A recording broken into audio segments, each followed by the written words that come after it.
Hello dear students, तो welcome to this channel.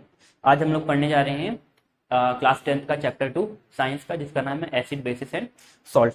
तो acid basis and salt पढ़ना ज़रूरी क्यों है? क्योंकि देखो, जब आप हायर क्लास में जाओगे, जब आप chemistry as a subject choose करोगे, तो वहाँ पे हमको एसिड बेसिस और सॉल्ट के बारे में इन डेप्थ पढ़ना पड़ेगा, क्योंकि बहुत सारी रिएक्शन है जिसको हम एसिड या तो बेसिक मीडियम में करते हैं। ठीक है, बहुत सारे कंपाउंड्स होते हैं जो एसिड या बेसिस से फॉर्म होते हैं। बहुत सी रिएक्शन होती है जिसमें एसिड और bases as a participant involve रहते हैं।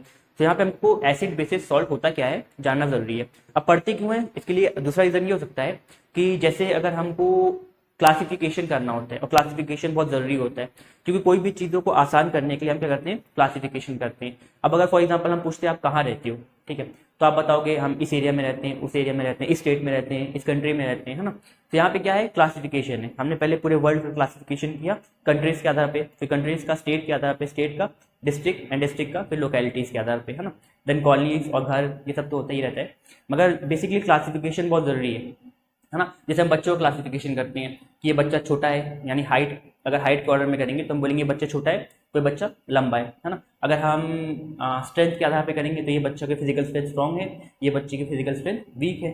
और अगर हम दूसरे ऑर्डर पे क्लासिफिकेशन करें कि बच्चे का मन कहाँ लगता है, तो हम बोलेंगे इस बच्चे का मन खेलकूद में ज़्यादा लगता है, इसका पढ़ाई में ज़्यादा लगता है, किसी का किसी और चीज़ में लगता है ना। तो classification is important element of life. हमको क्लासिफिकेशन के बारे में, क्लासिफिकेशन करना हमारी लाइफ का बहुत इंपॉर्टेंट हिस्सा होता है। तो इसी तरह हम बहुत से सब्सटेंस होते हैं, केमिकल सब्सटेंसेस ना, उनका क्लासिफिकेशन करते हैं। ठीक है, so the classification of substance on the basis of nature of material. वो मटेरियल या वो सब्सटेंस किस किस नेचर का है, किस नेचर का है, सॉरी, वो मटेरियल या सब्सटेंस किस नेचर का है, उसी को हम क्या बोलते हैं कि वो एसिडिक है, वो बेसिक है, या वो सॉल्ट है। ठीक है, तो इसका जरूरी है हमको पढ़ना। अब पहले हम आते हैं स्टार्ट में एसिड पे, कि एसिड क्या होता है। तो देखो, एसिड याद रखने के लिए दो खूबी याद रखनी है एसिड की, कि एसिड को जब हम पानी में डालते हैं या किसी भी सॉल्वेंट में डालते हैं जिसमें एसिड डिजोल्व होता है, तो वहाँ पे एसिड क्या रिलीज करता है, H प्लस आयन, है ना।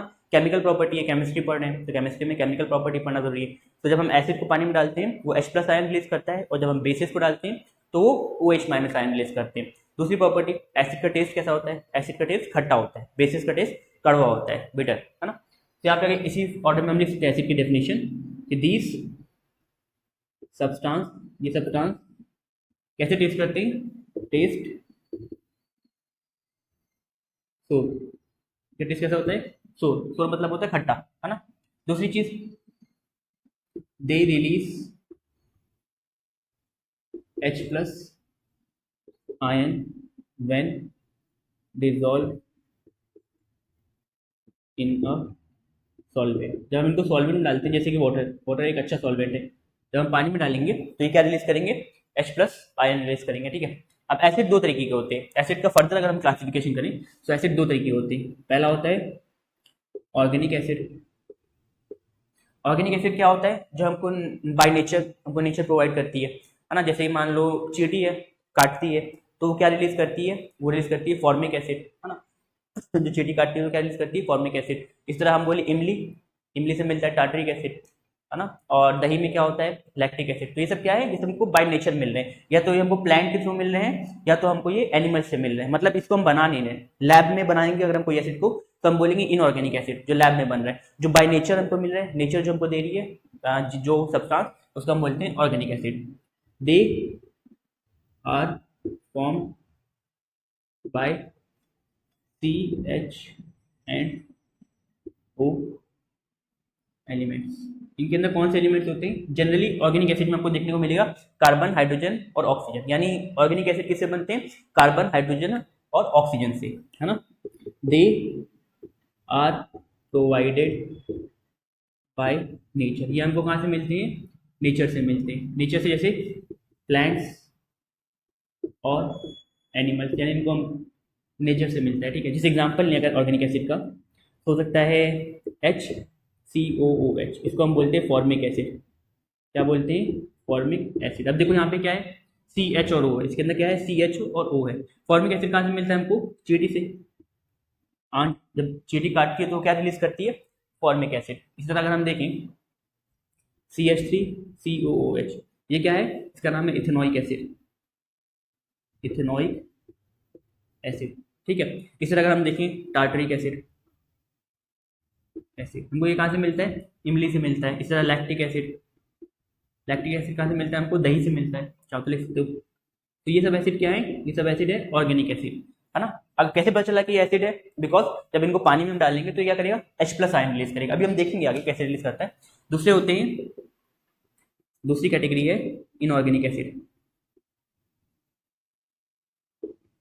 एसिड। इनऑर्गेनिक एसिड क्या होते हैं, they are prepared in laboratory, यानी इनको हम लैब में प्रिपेयर करते हैं, ठीक है। जैसे एग्जांपल लें HCl हाइड्रोक्लोरिक एसिड, है ना, ये कहाँ पे मिलता है हमको, ये हमको लैब में बनाते हैं, हम NaCl का और वाटर का रिएक्शन कराते हैं तो वो मिलता है HCl, है ना।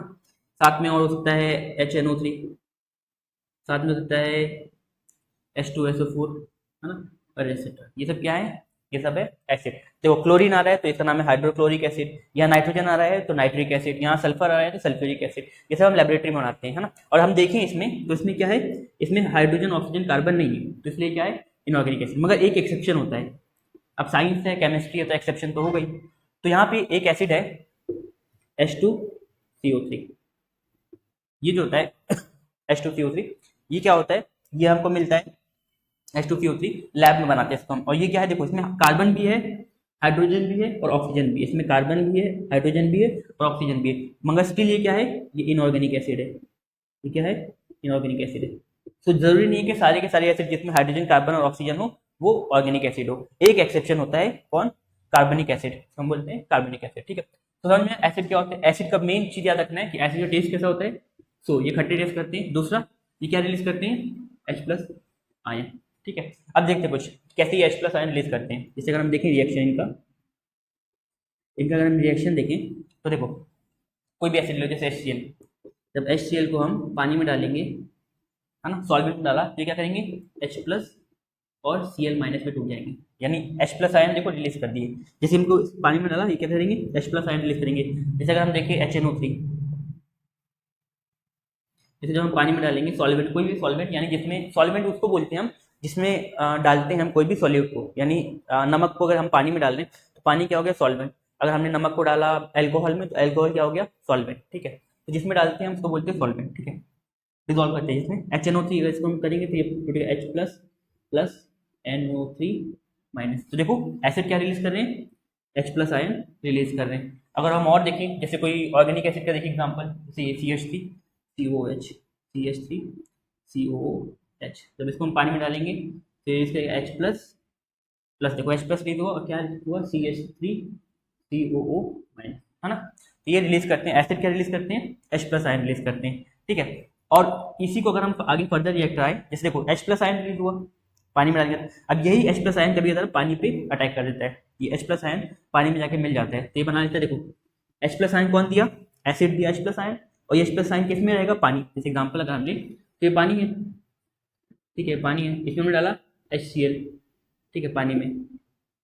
तो देखो यहाँ पे क्या है HCl, तो ये किसमें टूटेगा, H+ में और Cl- में। अब यही H+ देखो पानी के अंदर है तो ये किसी को रिएक्ट कर देगा, ये पानी से रिएक्ट कर लेगा और क्या बना लेगा, ये पानी से रिएक्ट करके बनाता है H+ प्लस H2, ये बनाता है H3O प्लस, जिसको हम बोलते हैं हाइड्रोनियम आयन, इसको हम बोलते हैं हाइड्रोनियम आयन। आयन मतलब इसके ऊपर चार्ज है प्लस, और हाइड्रोनियम क्योंकि H3O का नाम है हाइड्रोनियम। समझ में एसिड क्या होता है, एसिड का दो चीज याद रखनी बहुत जरूरी है कि एसिड का टेस्ट कैसा होता है, सोर, और एसिड का क्या रिलीज करते हैं, पानी में डालने के बाद H+ आयन रिलीज करते हैं। दूसरी चीज, एसिड दो तरीके के होते हैं, ऑर्गेनिक जो हमको बाय नेचर मिलते हैं, इनऑर्गेनिक जो हम मैन्युफैक्चर करते हैं या तो प्रिपेयर करते हैं लैब्स में, है ना।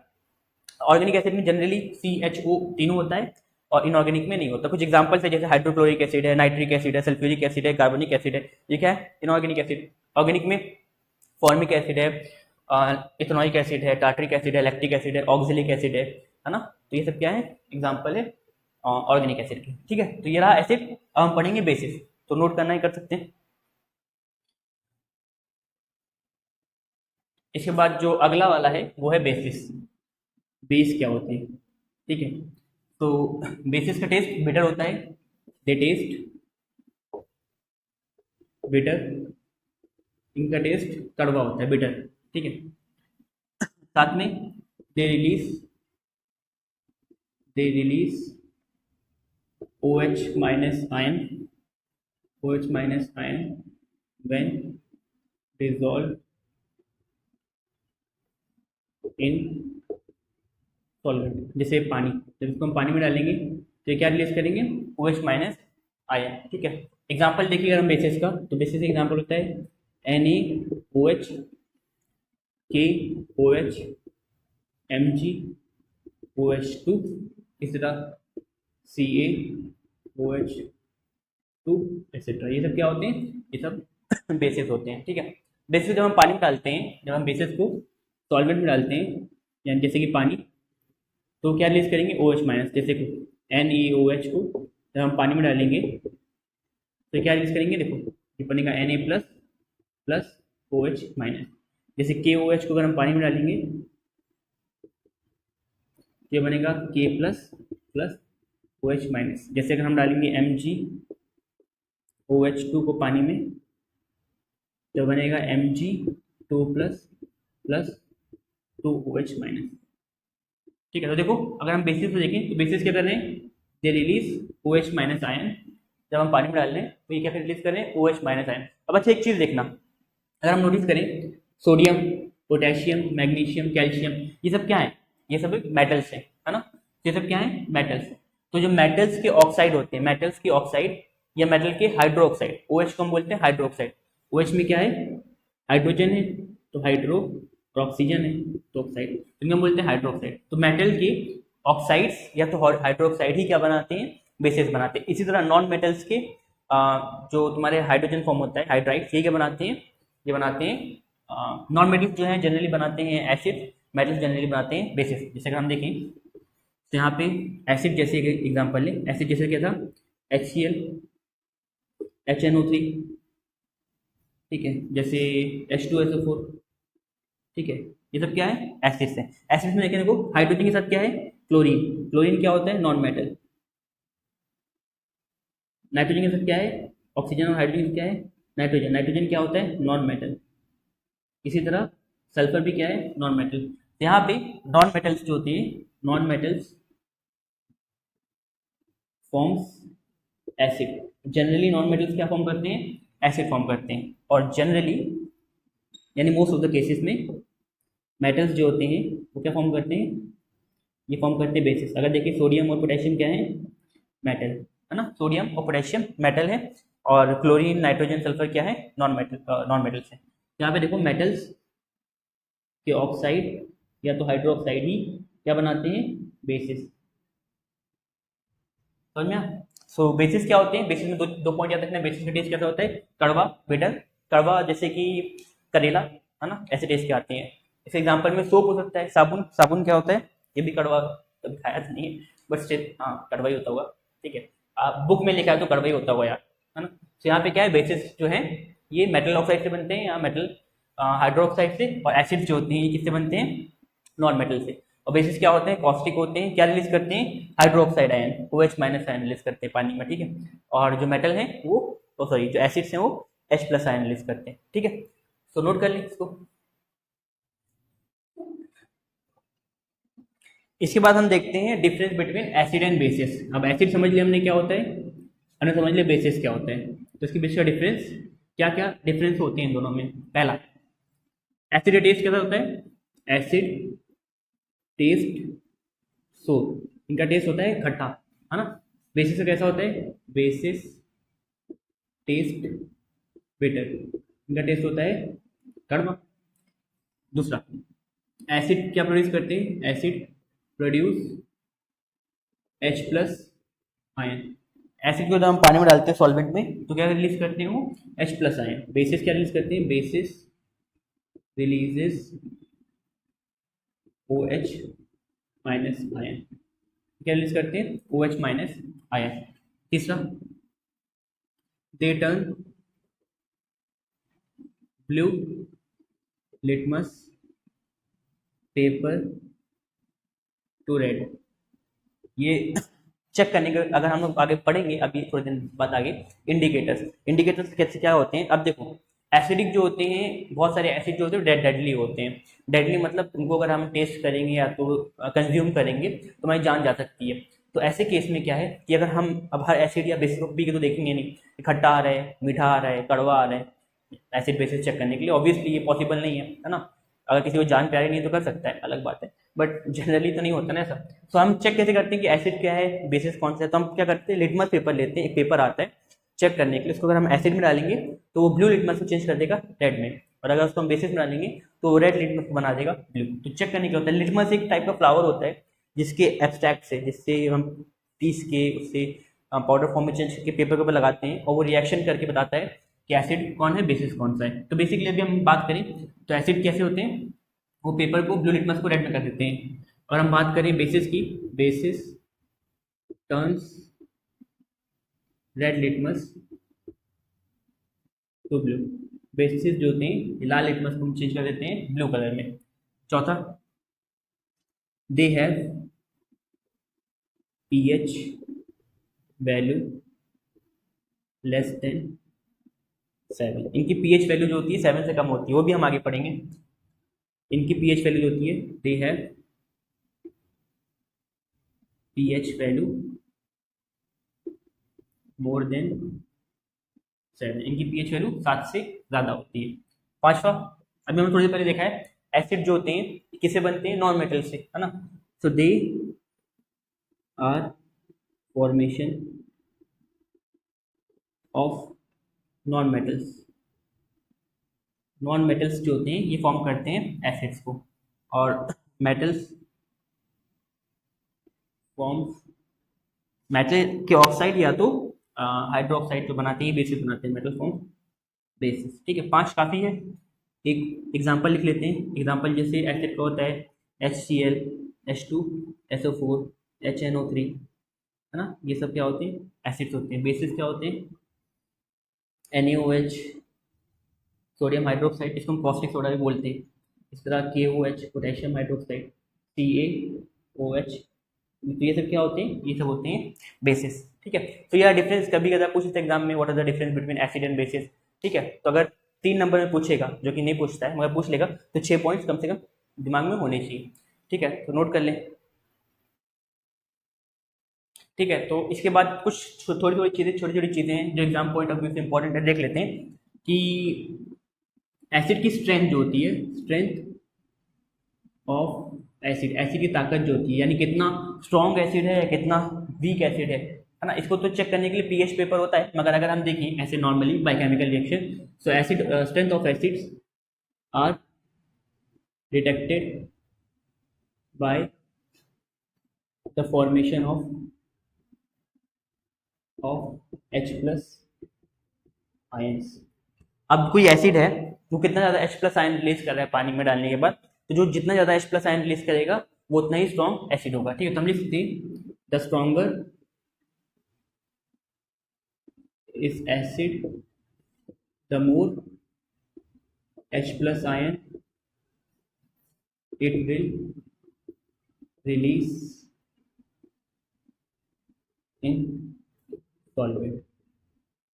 जितना ज़्यादा स्ट्रॉन्ग एसिड होगा उतना ज़्यादा वो H+ आयन रिलीज करेगा, और जितना ज़्यादा वीक एसिड होगा उतना ज़्यादा, उतना ही कम वो H+ आयन रिलीज करेगा।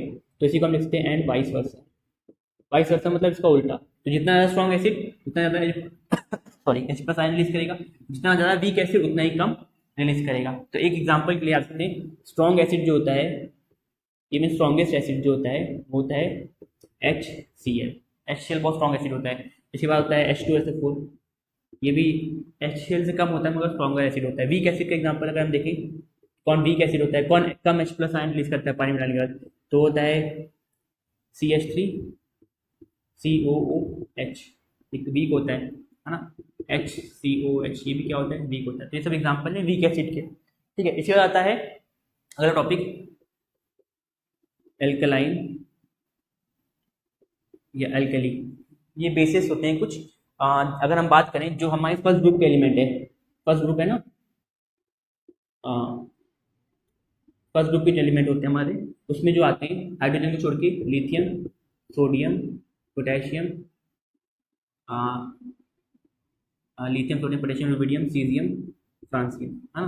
फ्रांसियम तो बहुत ज़्यादा रेडियो एक्टिव होता है तो हटा दो ये सबको, तो बस जनरली हम बात करें लिथियम, सोडियम, पोटेशियम, तो इनके बेसिस जो होते हैं LiOH, NaOH या KOH, ये सब क्या होते हैं, ये सब को हम बोलते हैं एल्कलाइन अर्थ मेटल, इनको हम बोलते हैं एल्कलाइन अर्थ मेटल, और इनसे बनने वाले बेसिस को हम बोलते हैं एल्कलाइन, है ना, एल्कलाइन बेसिस।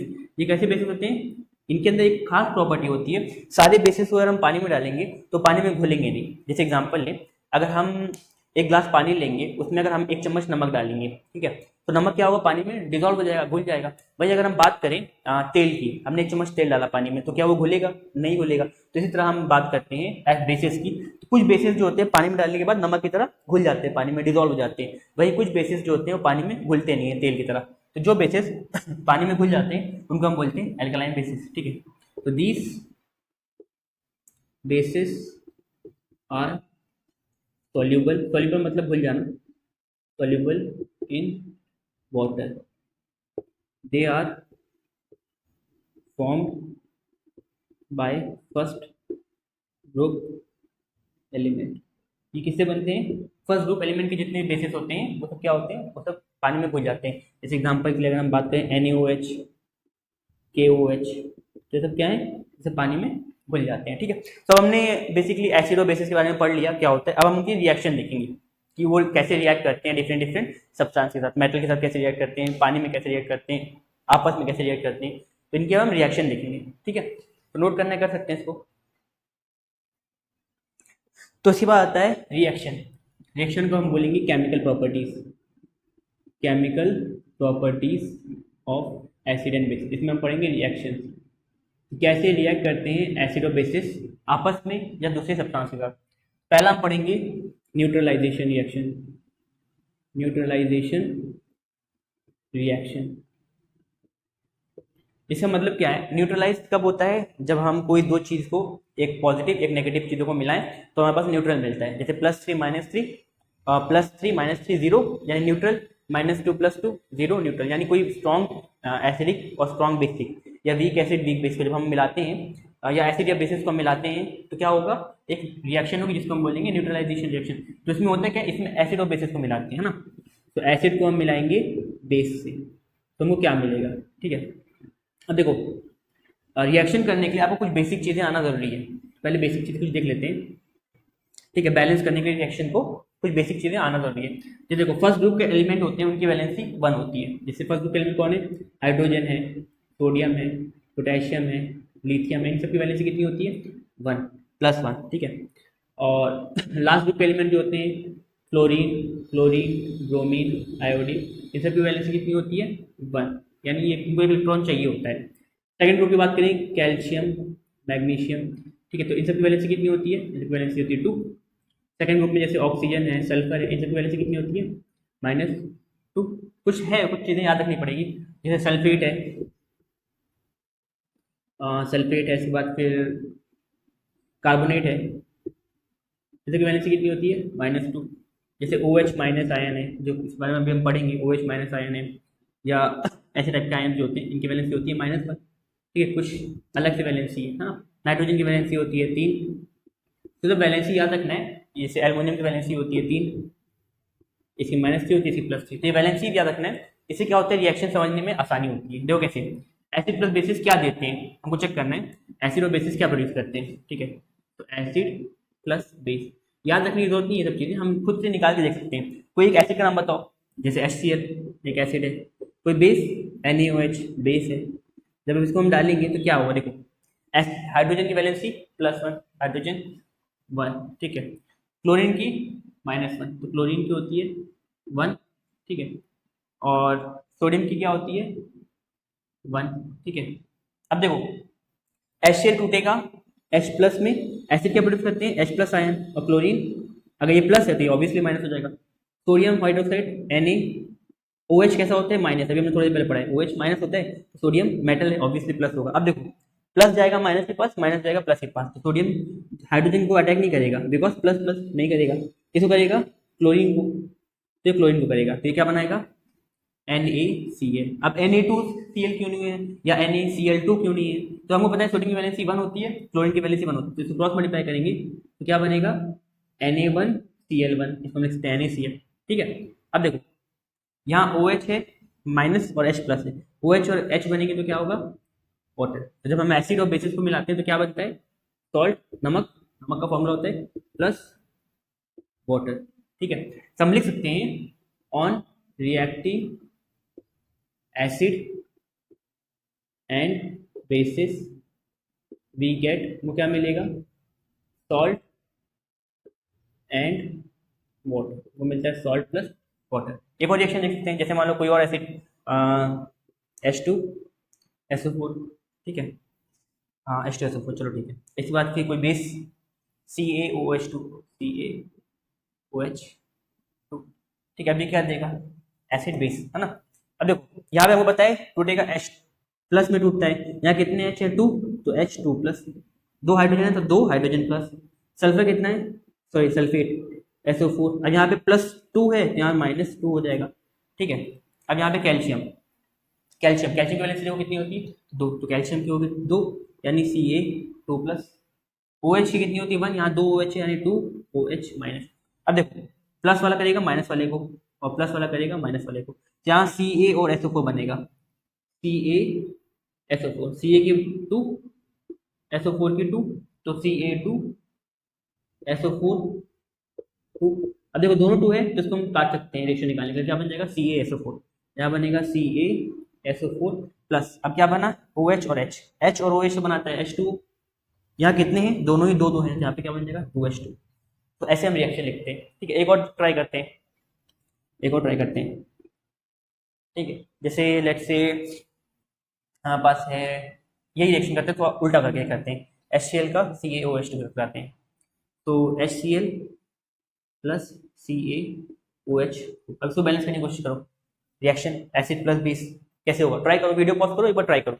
ठीक है, कर लिया, करते हैं देखो HCl प्लस CaOH2, HCl, अब H टूटेगा H प्लस में और Cl ऑब्वियसली किसमें टूटेगा Cl माइनस में, Ca टूटेगा Ca, कैल्शियम की वैलेंसी सेकंड ग्रुप का एलिमेंट है तो +2, OH की OH माइनस, यहाँ पे 2 होगा, है ना। अब देखो हमको Ca किस पे अटैक करेगा क्लोरीन पे, क्योंकि Ca क्लोरीन पे करेगा, प्लस प्लस पे तो करेगा नहीं, प्लस माइनस पे करेगा।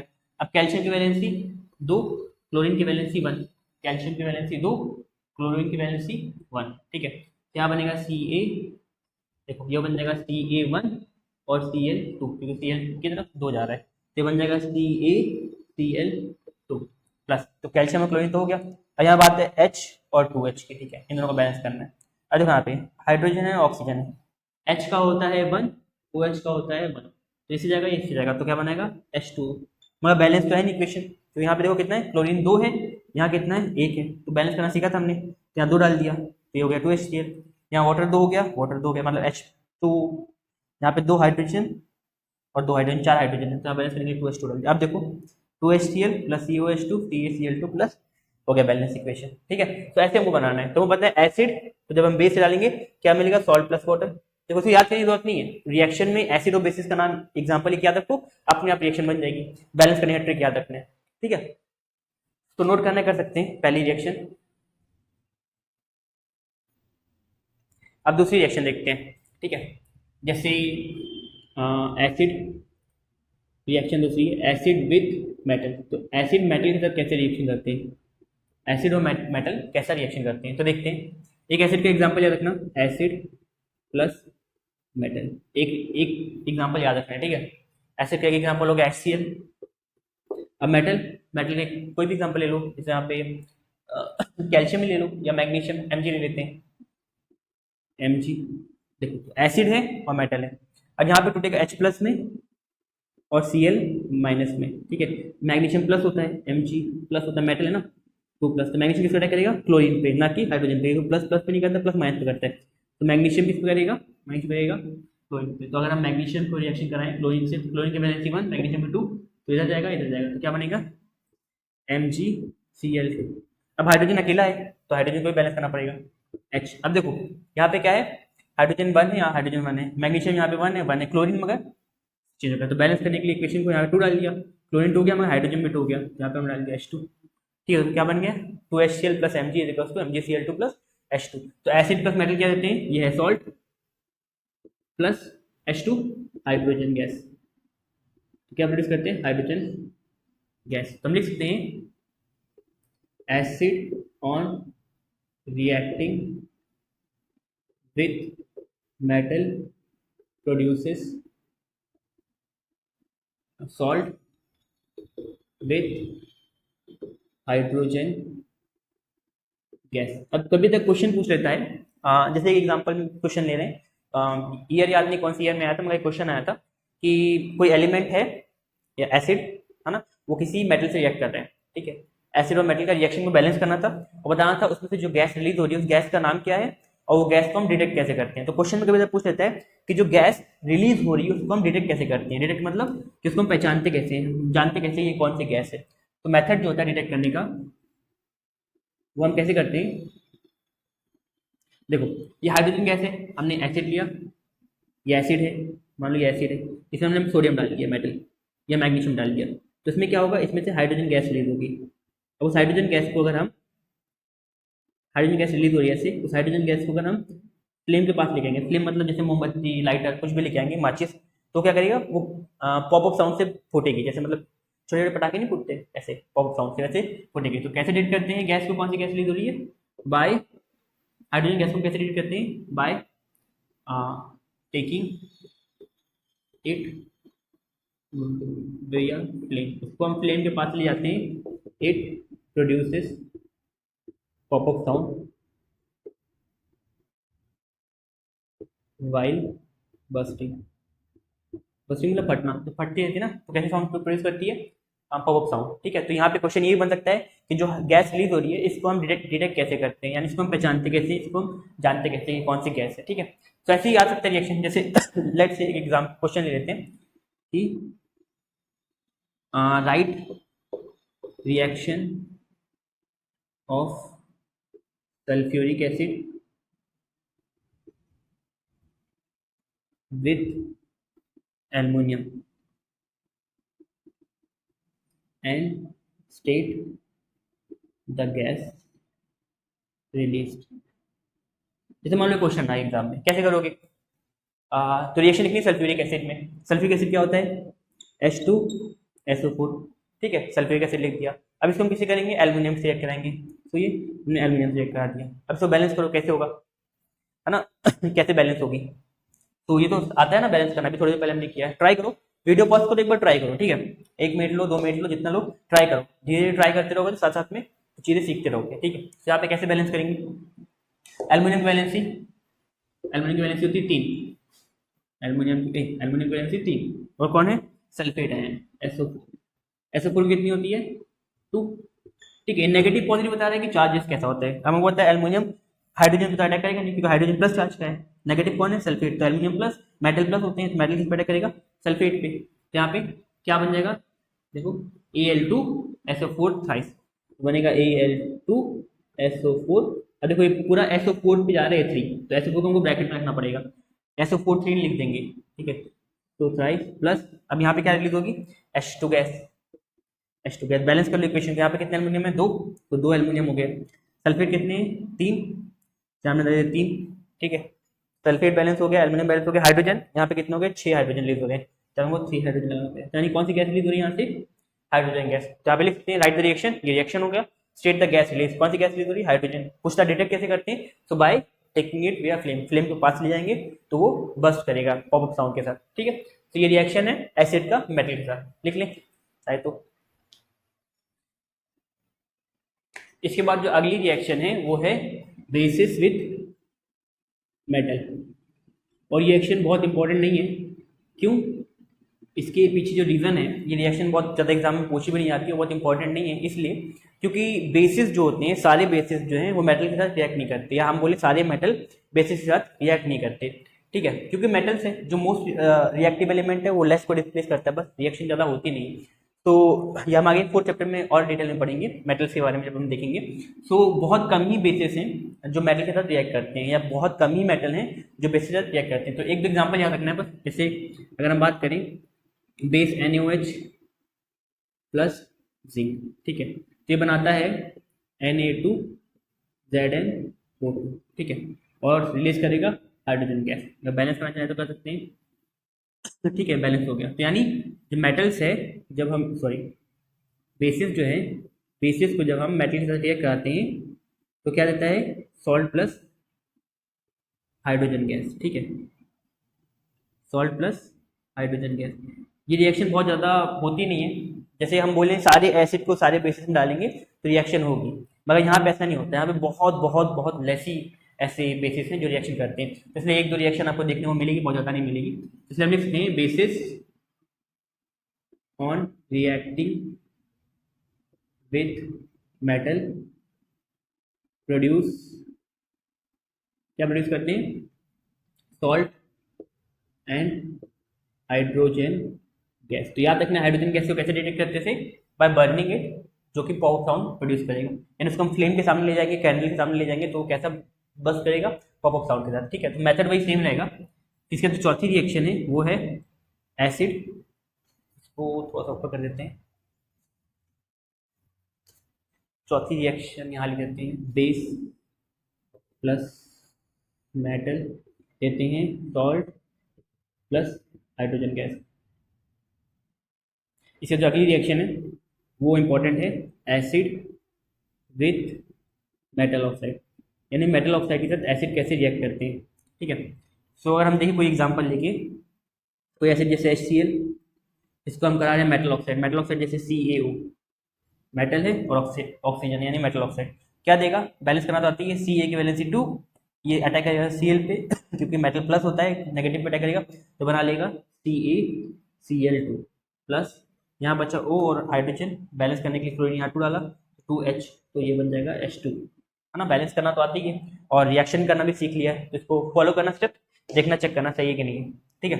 तो इसमें क्या होता है, acid plus metal oxide produce करते हैं सॉल्ट प्लस वाटर। तो ये रिएक्शन किसी तरह है, अगर हम देखें तो ये रिएक्शन किसी तरह है, एक हद तक ये न्यूट्रलाइजेशन रिएक्शन की तरह है। न्यूट्रलाइजेशन रिएक्शन में क्या होता है कि हम एसिड को रिएक्ट करते हैं बेस के साथ तो हमको मिलता है सॉल्ट प्लस वाटर, यहाँ पे वही मिल रहा है, एसिड को हम रिएक्ट करेंगे मेटल ऑक्साइड से, क्या मिल रहा है, सॉल्ट प्लस वाटर। तो ये यहाँ पे जो मेटल ऑक्साइड है ये किसी तरह बिहेव कर रहा है, ये बिहेव कर रहा है एज अ बेस, है ना, क्योंकि एसिड प्लस बेस क्या होता है, सॉल्ट प्लस वाटर। तो यहाँ पे CaO जो मेटल ऑक्साइड है कैसे बिहेव करता है, बेस की तरह। तो हम बोल सकते हैं मेटल ऑक्साइड क्या है, बेसिस है, ठीक है। यहाँ से एक और प्रॉपर्टी निकल के आ जाती है।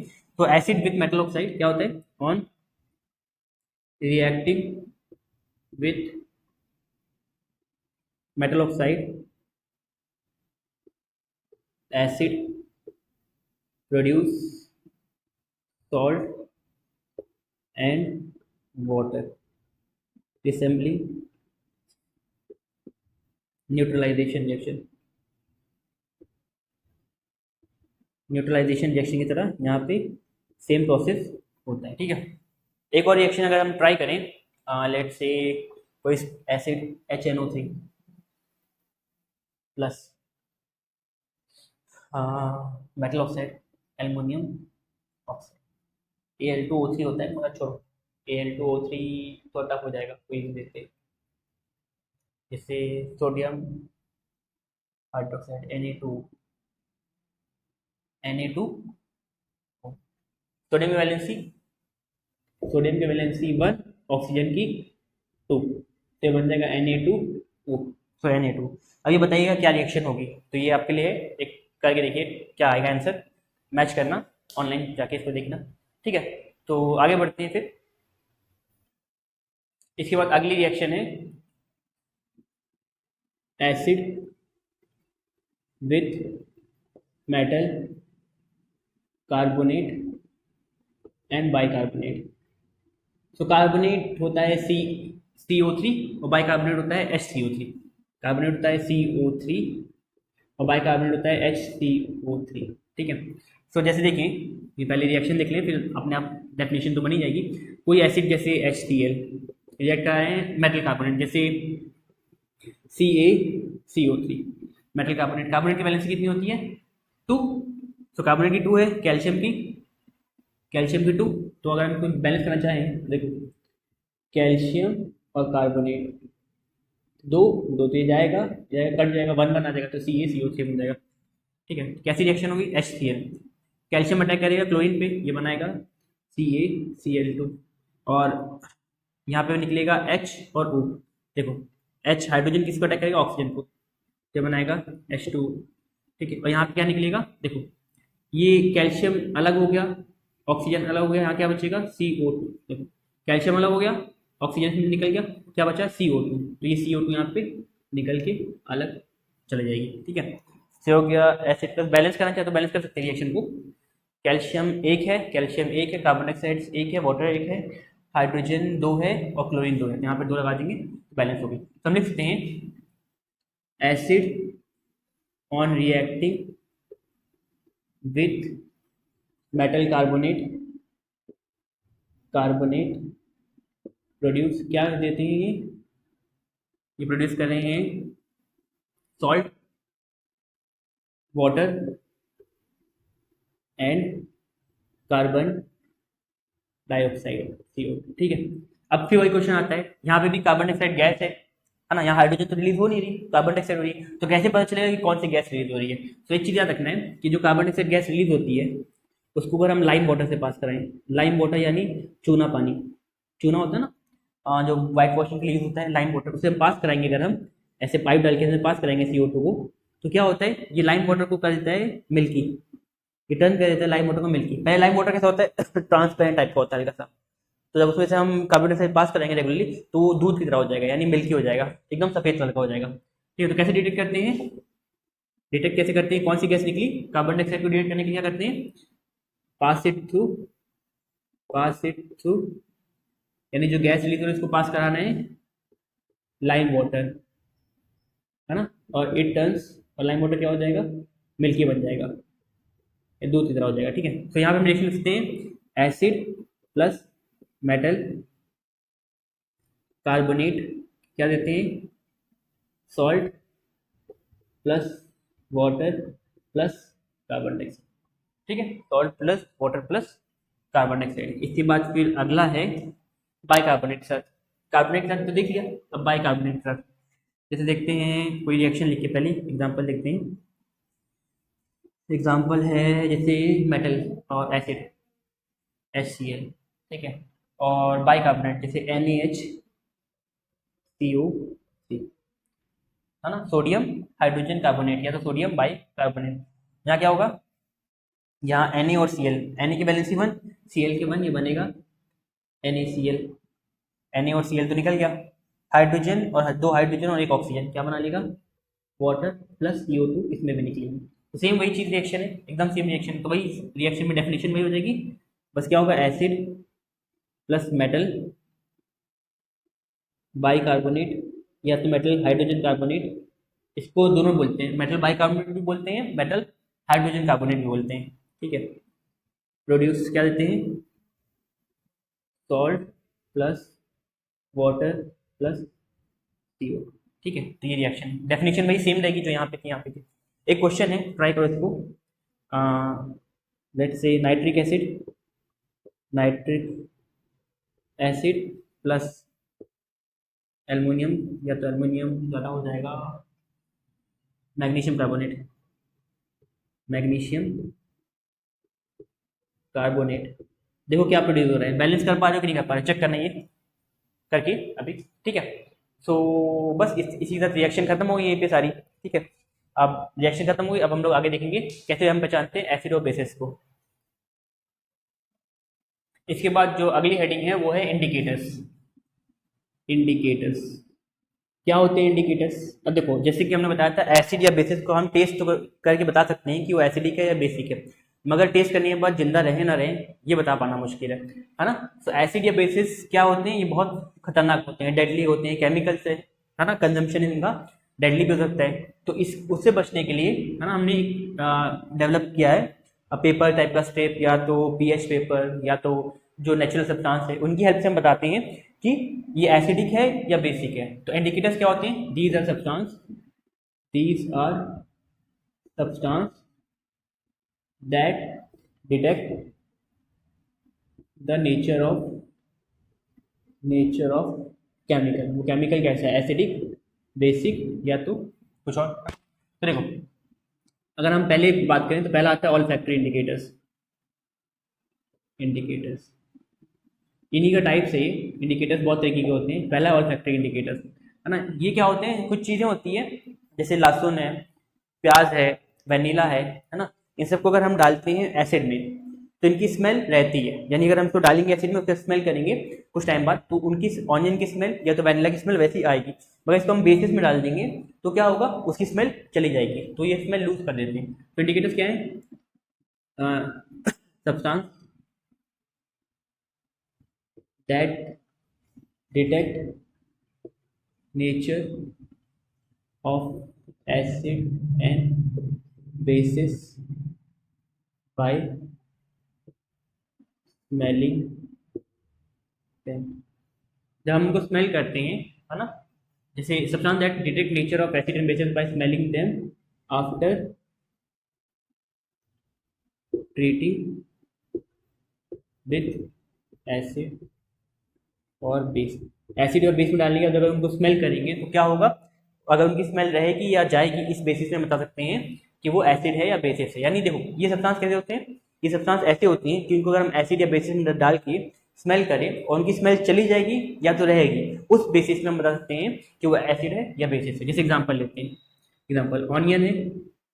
ऑनियन को जब हम एसिड में डालते हैं तो उसकी स्मेल क्या रहती है, स्मेल जो ऑनियन है वो वैसे ही रहता है, उसकी स्मेल वैसी रहती है। मतलब अगर जैसे हम अक्सर करते हैं, सिरका होता है, सिरका, विनेगर, विनेगर क्या होता है, एसिड होता है। उसमें अगर हम प्याज डाल के रखते हैं, जैसे कुछ लोग खाते हैं प्याज डाल के, तो अगर उसमें स्मेल करो तो प्याज की स्मेल रहती है।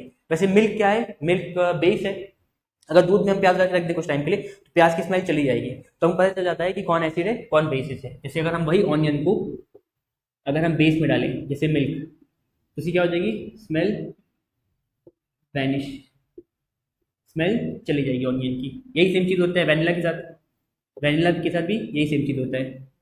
वैनिला को अगर हम एसिड में डालेंगे तो उसकी स्मेल रहेगी, बेसिस में डालेंगे तो स्मेल चली जाएगी। तो ये क्या है, एग्जाम्पल से कुछ। दूसरा आता है लिटमस पेपर। लिटमस पेपर क्या होते हैं, ये अपना कलर चेंज करके बताते हैं कि ये एसिड है या बेसिस है।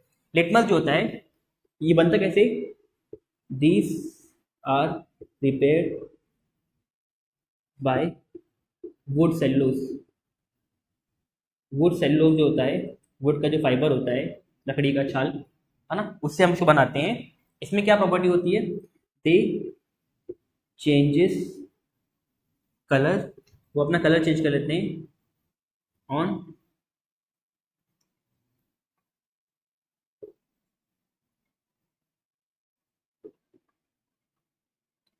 Coming in contact with acid और बेस। जब इनको एसिड या बेस के साथ हम रिएक्ट कराते हैं, ठीक है, तो ये अपना कलर चेंज कर लेते हैं। जैसे एग्जांपल अगर हम इसका देखें तो ये कोई एसिड होगा, लिटमस पेपर को हमने डाला, लिटमस पेपर को हमने डाला एसिड में। लिटमस पेपर को अगर हम एसिड में डालेंगे तो क्या हो जाएगा, ब्लू लिटमस चेंज हो जाएगा, blue turns to red. Blue litmus paper जो है वो लाल में कन्वर्ट हो जाएगा। और वही सेम लिटमस पेपर को अगर हम डालेंगे, वही सेम लिटमस पेपर को डालेंगे अगर हम बेस में, तो क्या हो जाएगा, वो रेड लिटमस को कर देगा, रेड लिटमस को कर देगा ब्लू में, रेड लिटमस हो जाएगा ब्लू। ठीक है, तो लिटमस पेपर क्या होता है, अनदर टाइप ऑफ इंडिकेटर है जिसको हम डालते हैं एसिड में, लाल हो जाएगा तो वो एसिड है, किसी सब्सटेंस में डाला वो ब्लू हो गया तो क्या है, बेसिक है। ठीक है, तीसरा है इसके बाद कुछ नेचुरल सब्सटेंस होते हैं, कुछ नेचुरल सब्सटेंस होते हैं, है ना। जैसे कि आपका टर्मरिक है, हल्दी है ना, ये भी करते हैं कलर चेंज कर लेते हैं। जैसे एग्जांपल में अगर हम देखें टर्मरिक, टर्मरिक मतलब हल्दी, ठीक है। अगर हम हल्दी को सॉरी टर्मरिक को अगर हम बेस में डालते हैं, बेस जैसे सोप वाटर, साबुन के पानी में, तो क्या होता है, वो रेड कलर का हो जाता है। साबुन के पानी में डालेंगे तो वो रेड कलर का हो जाएगा। ठीक है, तो ये है कुछ टाइप, ठीक है, नोट कर लीजिए, आगे देखते हैं। इसके बाद जो अगला आता है वो होता है पीएच स्केल। अब देखो पीएच स्केल जो अभी जितने भी हमने पहले पढ़ा है, चाहे वो लिटमस पेपर हो, चाहे वो नेचुरल इंडिकेटर्स हो, चाहे ऑल्फैक्टरी इंडिकेटर्स हो, जितने भी हो सकते हैं, चाहे मिथाइल ऑरेंज हो, जितने भी इंडिकेटर है सबके अंदर एक प्रॉपर्टी थी कि वो बताते थे कि एसिड है ये सब्सटेंस या बेस है, मगर कोई ये नहीं बताता था कि कितना स्ट्रॉन्ग एसिड ये है या कितना स्ट्रॉन्ग बेस ये है, या कोई वीक एसिड है या स्ट्रॉन्ग एसिड, या वीक बेस है या स्ट्रॉन्ग बेस है। पीएच स्केल में सबसे अच्छी बात ये थी कि it detect the nature of chemicals as well as it states their respective strength। यानी ना केवल ये बता रहा था कि ये पीएच पेपर ना केवल ये बता रहा है कि ये एसिड है या बेस है, बल्कि ये भी बता रहा है कि कितना स्ट्रॉन्ग एसिड है या कितना वीक एसिड है। जैसे पीएच स्केल ने बताया एग्जांपल, जिसका पीएच बहुत कम हो, यानी लेस देन 7 है ना, यानी जितना 7 से दूर हो, जितना ज़्यादा 7 से कम होगा वो उतना ही स्ट्रॉन्गर एसिड होगा। Lesser is the pH, stronger will be the acid। जितना ज़्यादा pH होगा उतना ही ज़्यादा वो बेसिक होगा। pH के लिए बता, more is the pH, more will be basic nature, यानी स्ट्रॉन्ग बेस। अगर पीएच बहुत कम है, देखो अब यहाँ पोटेंशियल, पीएच मतलब होता है पोटेंशियल ऑफ हाइड्रोजन, पीएच मतलब होता है पोटेंशियल ऑफ हाइड्रोजन, हाइड्रोजन की ताकत। ठीक है, अब हमको एक चीज पता है कि जो एसिड होते हैं ये H+ आयन रिलीज करते हैं। ठीक है, एसिड है, H+ आयन रिलीज करेंगे, H+ आयन रिलीज करेंगे, ज्यादा से ज्यादा H+ आयन रिलीज करेंगे, ज्यादा स्ट्रॉन्गर एसिड होगी। तो ये कुछ नहीं करता, बल्कि ये डिटेक्ट करता है कि कौन कितना ज्यादा H+ आयन रिलीज कर रहा है। जैसे मान लो ये अगर ग्राफ आपकी बुक में बना हुआ है, इस ग्राफ को अगर हम समझे, देखो ये है 1 2 3 4 5 6 7 8 9 10 12 13 एंड 14 बॉक्सेस होते हैं इसमें। स्टार्टिंग वाला होता है रेड कलर का और सबसे लास्ट वाला होता है वॉयलेट कलर का। जैसे रेनबो कलर होते हैं, VIBGYOR, violet, indigo, blue, green, yellow, orange, red, तो उसी फॉर्म में इंक्रीज करते रहता है ना। Violet, indigo, blue, green, yellow, orange, red, ऐसे कलर वेरी करते रहते हैं। जितना ज़्यादा रेड की तरफ होगा उतना ज़्यादा स्ट्रॉन्ग एसिड होगा। क्यों? क्योंकि ये बता रहा है H+ की कॉन्सेंट्रेशन। यहाँ पे देखो H+ की कॉन्सेंट्रेशन कितनी है, बहुत ज़्यादा है। अगर हम 2 की बात करें, 2 पे थोड़ी कम है, 3 पे और कम है, 4 पे कम है, करते करते करते अगर हम बात करें 1 पे, तो 1 पे H की कॉन्सेंट्रेशन कितनी है, मतलब 14 पे कितनी है, 0 है ना। अब जो बेसिस होते हैं हमको पता है एसिड जो है, जैसे HCl की बात करें, HCl को जब हम पानी में डालते हैं तो ये क्या करता है, H+ आयन रिलीज करता है और Cl है ना। यहाँ H+ आयन ज़्यादा रिलीज करेगा क्योंकि ये ज़्यादा स्ट्रॉन्ग एसिड है, तो जितना ज़्यादा H+ आयन रिलीज करेगा उतना ज़्यादा स्ट्रॉन्गर होगा। तो पीएच स्केल क्या करता है, ये कंपैरिजन करता है कैसे, कि कोई इसका मेन जो फंक्शन होता है वो ये होता है कि निकालना कितना H+ आयन रिलीज कर रही है। अगर ज़्यादा H+ आयन रिलीज करेगा तो ये पीएच स्केल में ज़्यादा लेफ्ट साइड स्टैंड करेगा, अगर ये कम H+ आयन रिलीज कर रहा है तो ज़्यादा उसका स्टैंड करेगा। जैसे अगर हम बात करें NaOH की, NaOH स्ट्रॉन्गर बेस होता है, तो ये क्या करेगा, ये Na+ और OH- आयन रिलीज करते हैं, तो ये कितना हाइड्रोजन रिलीज कर रहा है, ये कम हाइड्रोजन रिलीज कर रहा है, ये OH रिलीज कर रहा है ना। तो यहाँ पे देखो हाइड्रोजन कितना रिलीज कर रहा है, बहुत कम। इसलिए क्या है, ये एग्जांपल है स्ट्रॉन्ग बेस का। और HCl जो होता है ये स्ट्रॉन्ग होता है स्ट्रॉन्ग एसिड का। ये 7 जो है न्यूट्रल है, इधर से भी दोनों तरफ से बीच है, ना ये एसिड है ना ये बेस है। जैसे आपका सॉल्ट होता है, नमक, ये क्या है, ये बीच का होता है, इसका pH 7 होता है। जैसे पानी होता है ना, ये सब क्या है ये सब बीच की है। तो पीएच स्केल क्या करता है, पीएच बताता है पोटेंशियल ऑफ हाइड्रोजन, हाइड्रोजन की ताकत। जहां पे हाइड्रोजन ज्यादा होगा वो पीएच स्केल में सबसे लेफ्ट साइड होगा, उसका पीएच क्या होगा, ज्यादा एसिडिक होगा, है ना। अब जैसे कि पीएच आ रहा है, किसी का पीएच आ रहा है 2, किसी का पीएच आ रहा है 7, तो कौन ज्यादा एसिडिक है, जिसका पीएच 2 है, क्योंकि वो 7 से उतना ही दूर है। तो जितना दूर होगा 7 से, जितना ही लेसर होगा 7 से, उतना ज्यादा वो क्या होगा, स्ट्रॉन्गर एसिड होगा। यहाँ पे स्ट्रॉन्गर एसिड कौन है, पीएच इसका। ठीक है, 2 पीएच वाला जो है एलिमेंट, मान लो ये एक्स मॉलिक्यूल है, वाई, कौन ज्यादा स्ट्रॉन्गर एसिड है, एक्स ज्यादा स्ट्रॉन्गर एसिड है। तो ये डिटेक्ट करने में हेल्प कर रहे हैं। कुछ पीएच है जो आपको याद रखना है, जैसे pH of gastric juice, gastric juice जो होता है HCl, हम लोग के पेट में खाना पचाने के लिए जो हमारा पेट रिलीज करता है, हम बोलते हैं गैस्ट्रिक जूस, उसका पीएच कितना होता है 1.2 अप्रॉक्सीमेटली।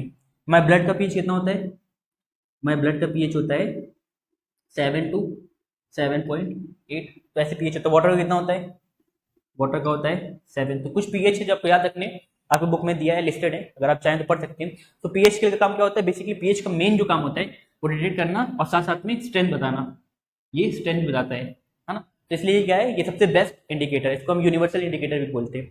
ठीक है, तो नोट कर लें इसको, फिर आगे देखते हैं। इसके बाद जो अगला टॉपिक है पीएच का importance, importance of pH, importance of pH in daily life, हमारे रोजमर्रा की जिंदगी में पीएच का क्या इंपॉर्टेंस है, यानी हम लोग पीएच पढ़ क्यों रहे हैं पीएच के बारे में। तो पहला है जैसे कि हम लोग का पीएच जो है हम लोग की बॉडी का, our body works in pH range of 7 to 7.8। जैसे कि हमने बताया हम लोग के ब्लड का जो है पीएच कितना होता है 7 to 7.8।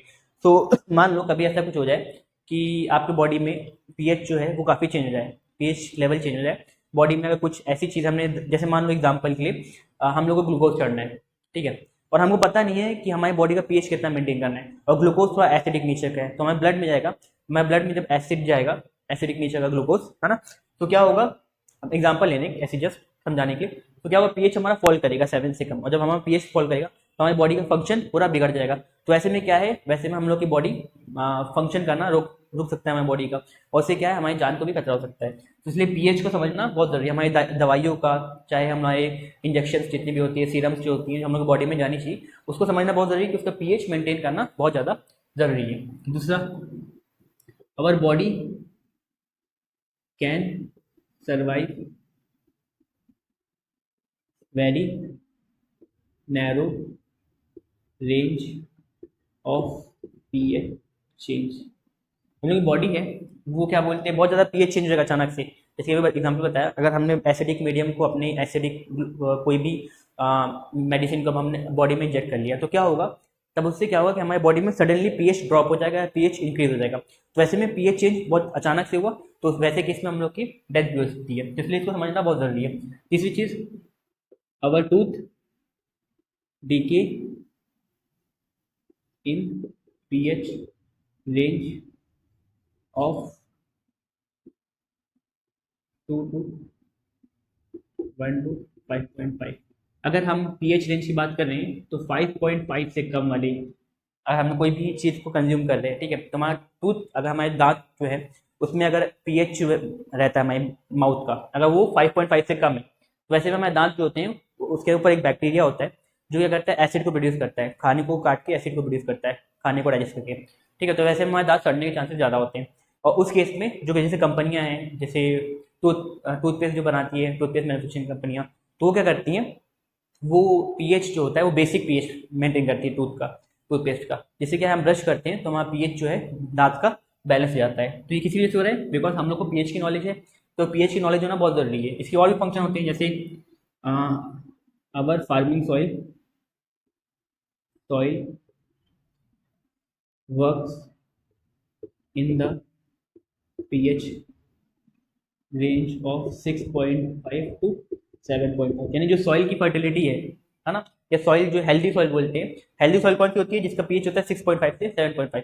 इससे कम होगा तो एसिडिक सॉइल होगा, इससे ज़्यादा होगा तो बेसिक सॉइल होगा। तो उस केस में क्या है, जो भी हम प्लांट्स को उस पर, या जो भी क्रॉप्स को हम उस पर लगाएंगे हार्वेस्ट करने के लिए, तो उसमें क्या होगा, उसमें हमारे क्रॉप्स को प्रोडक्शन जो है वो कम हो जाएगी, या तो क्रॉप्स हमारी खराब हो सकती है। तो इसलिए हमको समझना जरूरी है कि पीएच का क्या होता है इंपॉर्टेंस, ठीक है। इसी बात फिर जो है एसिडिक रेंज, एसिडिक रेंज होती है जिसका पीएच जनरली होता है लेस देन 6 से कम होता है पीएच, ठीक है। उसमें क्या होता है, दे destroy monuments, have adverse effect on health, और बहुत सारी चीज़ें हैं जिसकी वजह से क्या होता है, अगर हम जो बारिश होती है, जो हमारे गाड़ियों से निकलती है गैस, जैसे क्लोरोफ्लोरोकार्बन है या तो नाइट्रोजन है, ये सब क्या है, ये सब ऊपर जाती है, ये नाइट्रिक एसिड, सल्फ्यूरिक एसिड है ना, ये सब फॉर्म करती है, जो इंडस्ट्री से सल्फर निकलता है और रेन के फॉर्म में वो होती है। जब तो जो भी जितने भी मॉन्यूमेंट्स हैं या जितने भी बिल्डिंग है उसके स्ट्रक्चर खराब होते हैं एसिड रेन की वजह से, क्योंकि हमको पता है एसिड का नीचे कैसा होता है, कोरोसिव, वो चीज़ों को खराब कर देता है। ठीक है, तो उसमें क्या होगा, वैसे केस में हमारे जो मॉन्यूमेंट्स है या बिल्डिंग है या हम लोग खुद की हेल्थ में बहुत ज़्यादा नुकसान होता है। तो इसलिए हमको पता होना चाहिए कि हमको एटमॉस्फेयर में इतने ज़्यादा डंप नहीं करना है सल्फर गैस को, नाइट्रोजन गैस को, जिससे बारिश ना हो, एसिडिक रेन, है ना। तो उसको रोकने के लिए हम लोग को कुछ मेजर्स को समझना जरूरी है, और अगर हमको रोकना है कोई भी चीज़ को तो समझना जरूरी है कि वो हो क्यों रहा है। ठीक है, तो उसके पीछे किसका हाथ हो है, पीएच का। पीएच बहुत जरूरी है जानना। तो ये सब उसके फंक्शंस है, यानी इसके इंपॉर्टेंस है जो हम लोग डेली लाइफ में देखते हैं। ठीक है, तो नोट कर ले, इंपॉर्टेंट आता है एग्जाम में। इसके बाद जो अगली हेडिंग है वो है salts.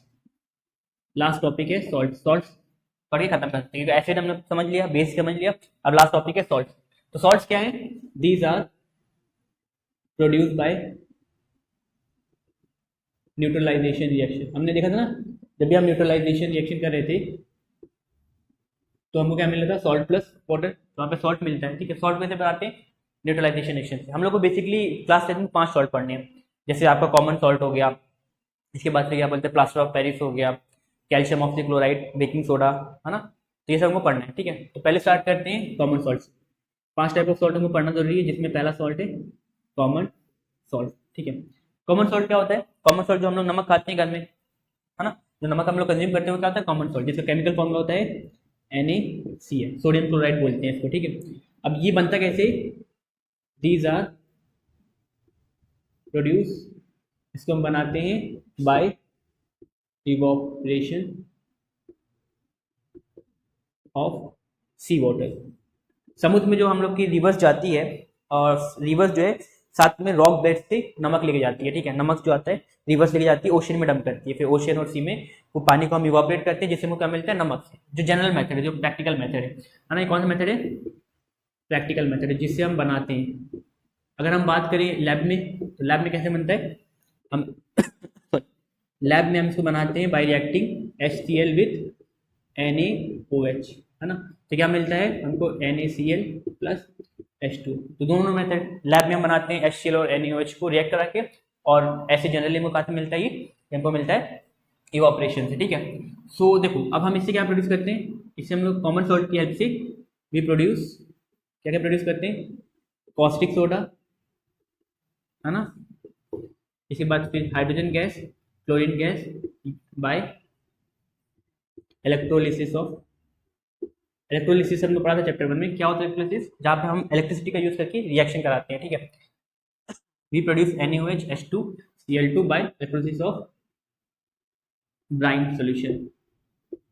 Bryan solution, brine solution जो होता है उसको हम बोलते हैं H2O, पानी प्लस सॉल्ट को, NaCl को, नमक पानी को हम बोलते हैं ब्राइन सॉल्यूशन को। अब देखो होता कैसे, हमारे पास सेटअप होता है, इसको हम बोलते हैं हाफ सेल, यहाँ पास एक हाफ सेल। ठीक है, इसमें हमने डाला 2 इलेक्ट्रोड।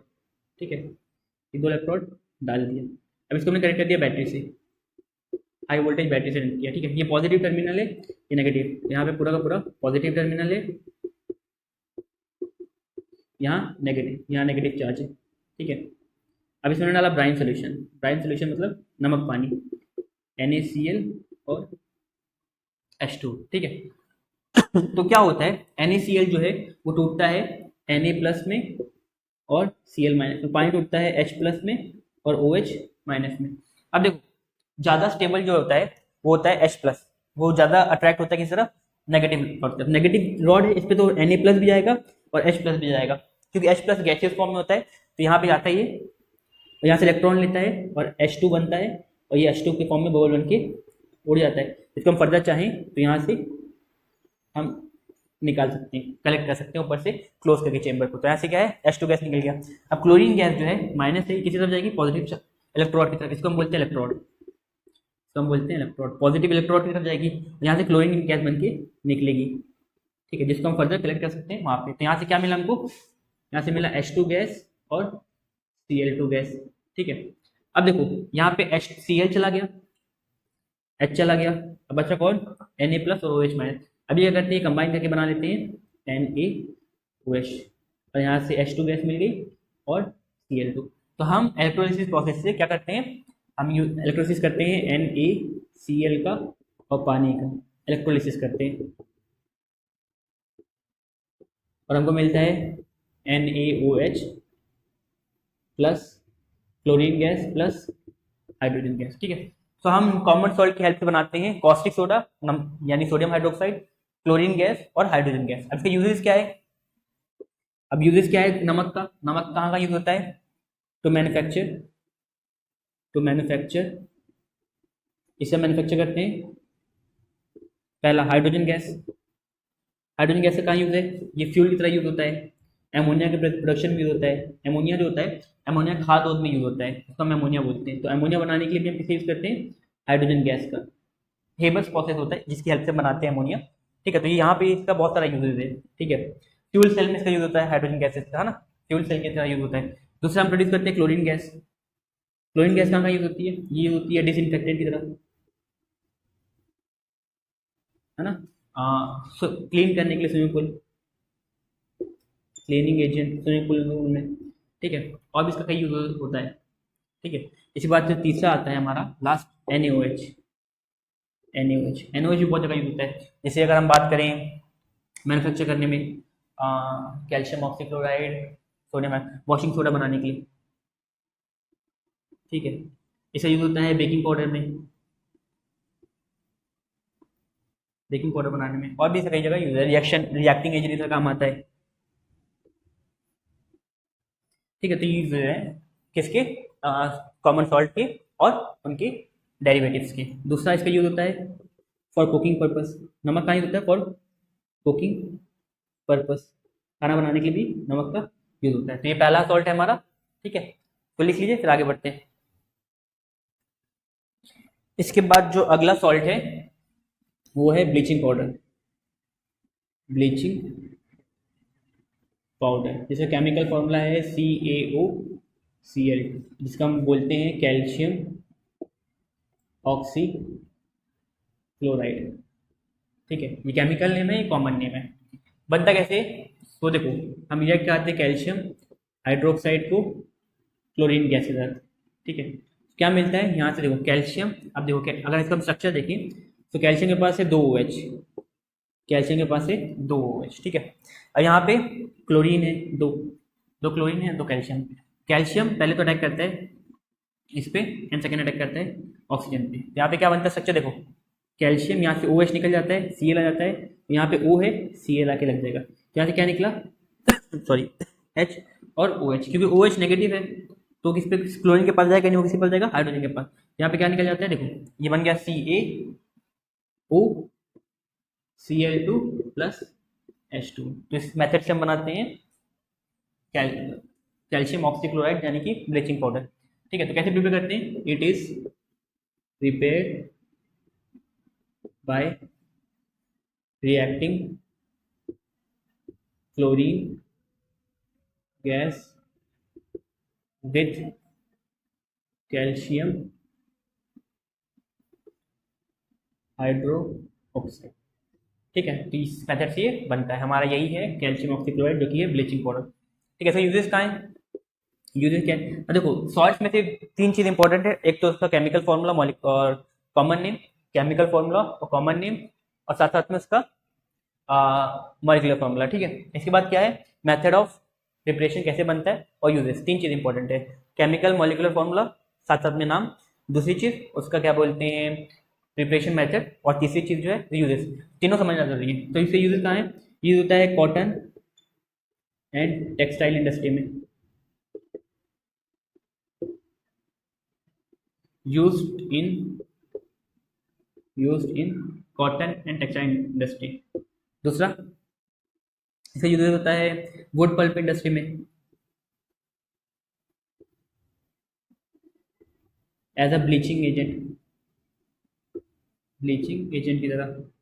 इसके बाद इसका यूज होता है ट्रीटमेंट ऑफ वाटर में, treatment of water, uses for treatment water treatment के लिए भी इसका यूज होता है। ठीक है, तो इंपॉर्टेंट चीज यही है, इसका क्या बोलते हैं, यूजेस क्या क्या है, कैसे बनता है, और केमिकल फॉर्मूला नोट कर ले, इसको इंपॉर्टेंट है। इसके बाद अगला है तीसरा, बेकिंग सोडा जिसका केमिकल फॉर्मूला है NaHCO3, जिसको हम पढ़ेंगे सोडियम और हाइड्रोजन कार्बोनेट या तो बाइकार्बोनेट, जो भी पढ़ना है, सोडियम बाइकार्बोनेट या तो हाइड्रोजन कार्बोनेट। ठीक है, बनता कैसे है वही चीज़। तो इसमें हम क्या करते हैं, इसमें हम रिएक्ट कराते हैं ब्राइन सोल्यूशन। ब्राइन सोल्यूशन क्या होता है, NaCl प्लस वाटर, नमक पानी, ब्राइन सोल्यूशन। तो रिएक्ट कराते हैं हम कार्बन डाइऑक्साइड, क्यों देखा यहाँ पे कार्बन डाइऑक्साइड है, और एमोनिया के साथ।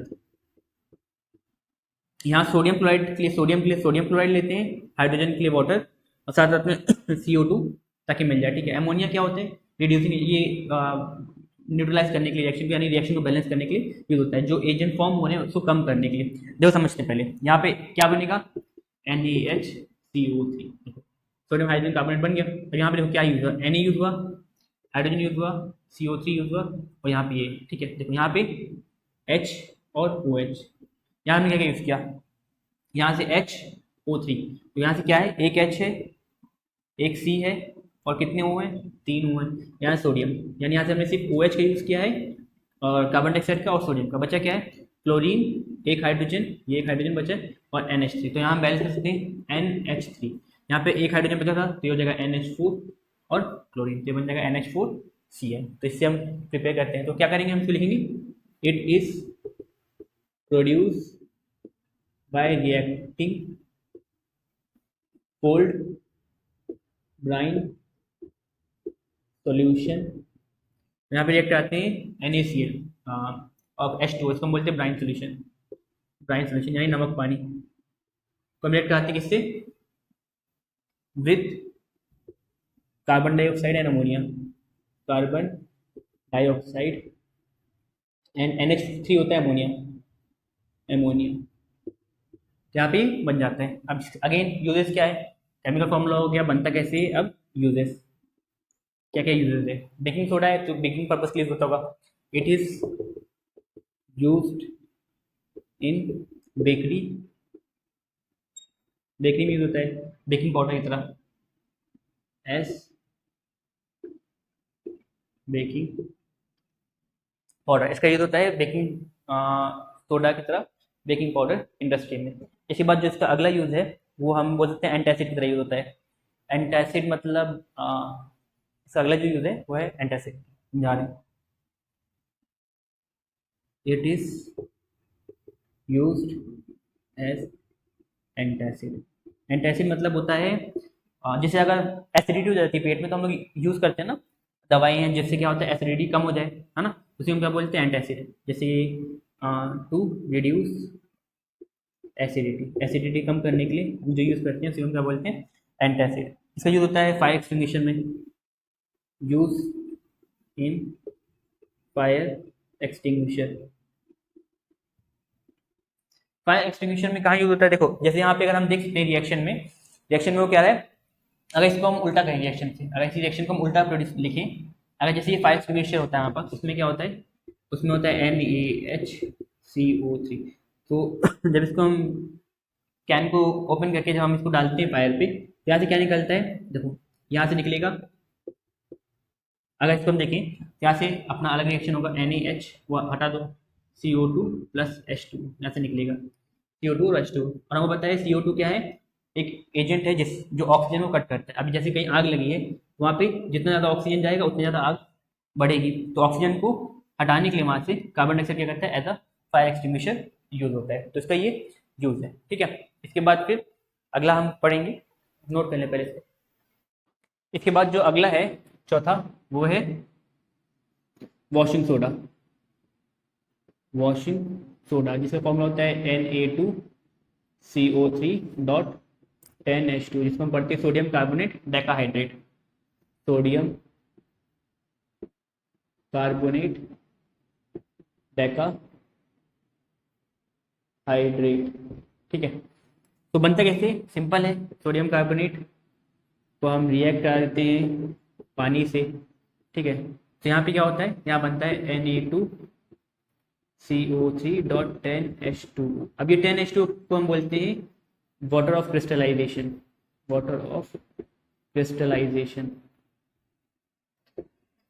देखो कुछ मॉलिक्यूल्स ऐसे होते हैं, जैसे सोडियम कार्बोनेट है, इसमें क्या है, ये सोडियम कार्बोनेट का स्ट्रक्चर, इसके बीच में क्या है, इसके बीच में ये मॉलिक्यूल है सोडियम कार्बोनेट के, ये मॉलिक्यूल है, इनके बीच में क्या है, इनके बीच में वाटर आ जाएगा, कहीं वाटर आके फंस गया है ना, यानी इसके क्रिस्टल के अंदर, इसको हम बोलेंगे क्रिस्टल स्ट्रक्चर जो है कैसा है, क्रिस्टल, इस क्रिस्टल के बीच में पानी आके अपनी जगह बना लिया। अगर हम इस पानी को निकालने की कोशिश करेंगे, हम इसको गर्म करेंगे रख के और पानी निकालने की कोशिश करेंगे, तो ये पानी निकलेगा नहीं। अगर ये पानी निकलेगा तो ये पूरा का पूरा स्ट्रक्चर खराब कर देगा। निकलते टाइम क्या होगा, देखो निकलते टाइम ये एक्सपेंड करेगा सॉरी, पानी एक्सपेंड करेगा और ये मॉलिक्यूल्स को इधर उधर बिखार के बाहर निकल जाएगा, है ना। तो ये कैसे बनता है, sodium washing soda is prepared by reacting sodium carbonate with water। इसको हम वाटर के साथ रिएक्ट कराते हैं तो हमें मिलता है सोडियम कार्बोनेट डेकाहाइड्रेट, जो कि वॉशिंग सोडा। यूजेस क्या क्या है इसका, पहला यूज है इसका, it is used in paper glass industry, जो कि ग्लास इंडस्ट्री होती है, जो ग्लास मैन्युफैक्चर करती है ना, पेपर इंडस्ट्री होती है। तो यहाँ पे क्या होता है, यहाँ पे साफ करने के लिए, जैसे पेपर आए उसमें कलर होता है, गंदगी होती है, ग्लास में क्या होता है, उसमें प्रिजर्वेटिव्स होते हैं, कुछ कलर कंपोनेंट होते हैं, तो उसको हटाने के कौन होता है, वॉशिंग सोडा। दूसरा, it is used as a washing powder, इसको हम वॉशिंग पाउडर बनाने में भी यूज करते हैं, वॉशिंग पाउडर मैन्युफैक्चरिंग में, ठीक है। कपड़ा वपड़ा दुकान में धुलते हैं, डिटर्जेंट है ना, उसको मैन्युफैक्चर करते हैं। तीसरा, it is used to remove permanent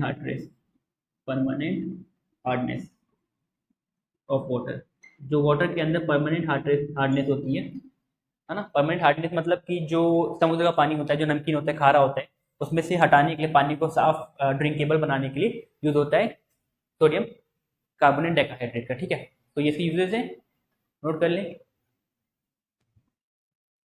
तो इसके बाद जो लास्ट सॉल्ट है हम लोग की लिस्ट में, वो है प्लास्टर ऑफ पेरिस, जिसको हम बोलते हैं कैल्शियम सल्फेट हेमीहाइड्रेट। हेमी मतलब होता है आधा और हाइड्रेट मतलब होता है पानी। Calcium sulphate hemihydrate, so calcium sulphate hemihydrate, ये होता है इसका केमिकल फॉर्मूला, केमिकल नेम, और ये हो जाएगा plaster of Paris common name. बनता कैसे है, देखो जिप्सम आता है। जिप्सम एक मिट्टी है जो कि फ्रांस में पाई जाती है या यूरोपियन एरिया में पाई जाती है। जिप्सम जो है, हाँ, जैसे अपने यहाँ पे इंडिया में एल्यूवियल सॉइल मिलती है गंगा किनारे, वैसे उनके यहाँ पे मिलती है जिप्सम। तो जिप्सम क्या है, जैसे फॉर्मूला होता है CaSO4.2H2, इसको बोलते हैं कैल्शियम सल्फेट डेकाहाइड्रेट, ठीक है, डेका नहीं बाईहाइड्रेट, ठीक है। तो कैल्शियम सल्फेट बाईहाइड्रेट तो हो जाएगा जिप्सम, ये होता है जिप्सम, ठीक है।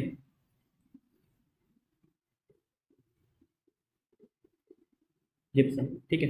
तो जिप्सम को जब हम हीट करते हैं 373 केल्विन पे, टेम्परेचर याद नहीं रखोगे तो भी चलेगा, बस इसको हम हीट करते हैं, इतना याद रखना। हीट करते हैं तो आधा पानी इसमें से निकल जाता है, कैल्शियम सल्फेट हेमीहाइड्रेट बन जाता है, आधा H2, और आधा पानी इसमें से निकल जाता है, ठीक है। तो क्या बन जाएगा, प्लास्टर ऑफ पेरिस। तो कैसे बनाते हैं, by heating gypsum at 373 kelvin, जिसको हम बोलते हैं 100 डिग्री सेल्सियस। अगर सेल्सियस में बात करें 100 degree Celsius, it reduces into plaster of Paris, तो प्लास्टर ऑफ पेरिस बन जाता है। तो इसका यूजेस क्या क्या है, तो इसका यूजेस हैं, पहला, जो भी हमारे हाथ में प्लास्टर होता है ना, उसमें जो वाइट यूज होता है वो क्या होता है, प्लास्टर ऑफ पेरिस।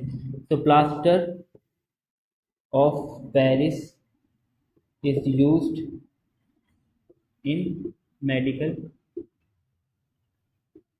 प्लास्टरिंग, जो मेडिकल हड्डियां टूटती है ऐसा कुछ होता है ना, तो जो प्लास्टर लगता है वही प्लास्टर ऑफ पेरिस होता है। दूसरा, it is used to manufacture, इससे हम मैन्युफैक्चर करते हैं मूर्तियाँ होती है ना, मूर्तियाँ बनाने के लिए, या तो कुछ छोटे छोटे जो खिलौने होते हैं, है ना, use to manufacture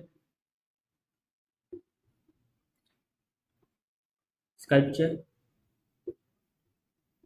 toys etcetera, ठीक है। तीसरा इसका यूज होता है, और सही यूज होता है जैसे कि मान लो कहीं भी दीवार वाल में वाइट जो करते हैं ना, पुट्टी बनाते हैं, या तो जो अंदर से उसको प्लास्टर कराती है, तो प्लास्टरिंग यूज होता है। It is use in plastering. आजकल तो इसका इतना ज़्यादा यूज़ नहीं है, मतलब है फिर भी। पुराने ज़मानों में, जब पुराने ज़माने के टाइम पे, तो इसका यूज़ करते थे जैसे बहुत महलों वहलों को लगाने के लिए। महलों में जो प्लास्टिंग होती थी वो उसी से होती थी, प्लास्टिंग ऑफ वॉल्स। ये जो मूर्तियाँ बनती थी बाहर, बड़े बड़े स्कल्पचर थे या तो स्टैचूज जो बनते थे, उसमें क्या यूज होता था, प्लास्टर ऑफ पेरिस का। ठीक है, तो बस ये लास्ट सॉल्ट था, इसी के साथ ये चैप्टर यहीं पे खत्म होता है। एक चीज याद रखना है कि जब हम एसिड और बेस को रिएक्ट कराते हैं तो ये एक एक्सोथर्मिक रिएक्शन होती है। कैसी रिएक्शन होती है? एक्सोथर्मिक।